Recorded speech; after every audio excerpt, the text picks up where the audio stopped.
கிறிஸ்துவுக்குள் அன்பான கர்த்தருடைய பிள்ளைகளே, இன்றைய வேத வசனமும் ஜெபமும் அப்போஸ்தலர் நடபடிகள் 4ஆம் அதிகாரம் 20ஆம் வசனம். நாங்கள் கண்டவைகளையும் கேட்டவைகளையும் பேசாமல் இருக்கக்கூடாது என்றார்கள். என் அன்புக்குரிய கர்த்தருடைய பிள்ளைகளே, ஆண்டவராக இயேசு கிறிஸ்துவை குறித்து பிரசங்கிக்கிறார்கள். இயேசு கிறிஸ்துவின் நாமத்தினாலே அற்புத அடையாளங்களை செய்தார்கள். அவரை குறித்து மேன்மையாய் பேசினார்கள். அப்போஸ்தலர் 3ஆம் அதிகாரத்தில் பிறந்ததிலிருந்தே சப்பானியாய் இருந்தவனை நடக்க பண்ணினார்கள். இப்படி அப்போஸ்தலர் காலத்தில் இயேசு கிறிஸ்துவின் நாமம் மகிமையாய் வெளிப்பட்டது. வெளியரங்கமான அற்புதங்கள் நடந்தது.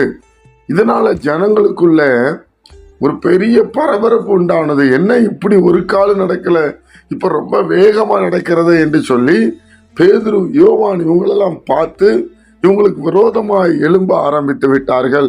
கர்த்தருடைய பிள்ளைகளே, ஆனால் இவங்க நிக்கல. இவங்க தைரியமா இயேசு பத்தி சொல்லி, இயேசுனுடைய நல்ல சுவிசேஷத்தை சொல்லி, நற்செய்தியை சொல்லி, இயேசு எப்படிப்பட்டவர் என்பதை வெளிப்படுத்தினார்கள். அப்ப வெளிப்படுத்தும் போதுதான் வசனம் சொல்லுகிறது, அவர்களை அழைத்து இயேசுவின் நாமத்தை குறித்து எவ்வளவும் பேசவும் போதிக்கவும் கூடாது என்று அவர்களுக்கு கட்டளையிட்டாங்களாம். சொல்லல, கட்டளையிட்டாங்களாம். அதுக்குதான் அவங்க சொல்றாங்க, கர்த்தர் தான் எங்களுக்கு, நாங்கள் கர்த்தரை சொல்லியே ஆவோம் என்று சொல்லி கர்த்தருடைய பிள்ளைகளே ஆண்டவராய் இயேசு கிறிஸ்துவை குறித்து பேசினார்கள். வெளியரங்கமான அற்புதம் நடந்தது. தேவனுடைய பிள்ளைகளே, நீங்களும் நானும் அதற்கு தான் அழைக்கப்பட்டிருக்கிறோம். நம் ஆண்டவர் ஒரு கற்பனை கதை அல்ல, அவர் நிஜம், உயிரோடு இருக்கிற தெய்வம். அவர் இன்றும் அற்புதங்களை செய்து கொண்டிருக்கிறார். நம்புற பிள்ளைகளுக்கு தேவன் அற்புதங்களை செய்து கொண்டிருக்கிறார். குமாரா இயேசு விடுதலை ஆக்கினால் மெய்யாக விடுதலை ஆவீர்கள். வியாதியிலிருந்து விடுதலை, மரண போராட்டத்திலிருந்து விடுதலை, பிசாசின் கட்டிலிருந்து விடுதலை. சமாதானம் இல்லாத இருக்கிறீங்களா? சமாதானம் தருகிற தேவன். அப்படிப்பட்ட ஒரு வல்லமையான தெய்வத்தை நாம் ஆராய்த்து கொண்டிருக்கிறோம். பயப்படாதீர்கள் கர்த்தருடைய பிள்ளைகளே. கண்டவைகளையும் கேட்டவைகளையும் நாங்கள் பேசாமல் இருக்கக்கூடாது. எங்கள் கண்களில் நாங்கள் பார்த்தோம், நாங்கள் கேட்டோம், அதெல்லாம் எங்க கூட இருந்தவர் அற்புதங்களை செய்தார். பரிசுத்தாய் வந்தவுடனே பலன் வந்து விட்டது.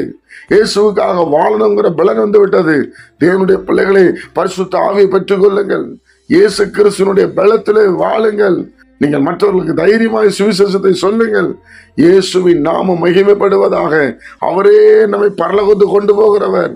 இன்றைக்கு நாம இதை சொல்லணுமான்னு யோசித்து விட்டால் அவர்கள் நரகத்துக்கு போவாங்க. இயேசு நம்ம இடத்துல தான் கணக்கை கேட்பார். அதனால முடிந்த அளவு இயேசு நல்லவர், இயேசு இப்படிப்பட்டவர் என்று நாம் சொல்லுவோம். கர்த்தர் நம்மை ஆசீர்வதிப்பாராக. ஜெபிப்போமா? பரிசுத்த பிதாவே, உம்முடைய குமாரன் இயேசுவின் நாமத்தில் வருகிறோம். ஆண்டவரே, கேட்டவைகளையும் கண்டவைகளையும் அப்போஸ்தலர் சொன்னது போல நாங்களும் கேட்டவைகளையும் கண்டவைகளையும் இயேசுவே பற்றி ஜனங்களுக்கு சொல்ல எங்களுக்கு கிருபை செய்யும். நீர் எவ்வளவு நல்லவர் ஐயா, ஒரு நாள் எங்களை கைவிட மாட்டீர். இந்த காலை வேளையில கேட்கிற ஒவ்வொரு பிள்ளைகளையும் நீர் ஆசீர்வதியும், மேன்மைப்படுத்தும். உயிர் தெழுந்த ஆண்டுடைய வல்லமை பலமாய் இறங்கட்டும். ஆசீர்வதியும் இயேசுவின் மூலம் பிதாவே, ஆமென்.